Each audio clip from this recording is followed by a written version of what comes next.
Today in the Long Haul Kitchen, we're making a low histamine tzatziki. With just a few ingredients, it's quick, fresh and delicious. Firstly, pick the mint leaves from their stalks, then chop finely.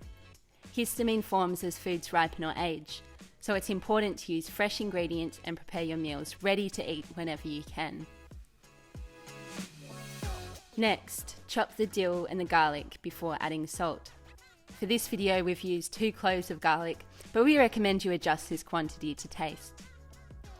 Cut the cucumber lengthways into quarters, remove the seeds, then finely dice.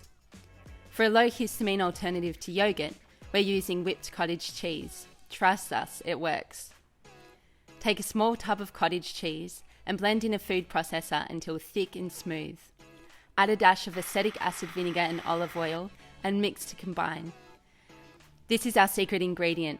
After the cottage cheese is fully whipped, it looks just like Greek yogurt. Mix in the chopped mint, dill, garlic and cucumber, leaving aside a small handful for your garnish, and then add salt to taste. Finally, if you can tolerate a small squeeze of lemon, it will really improve the flavour.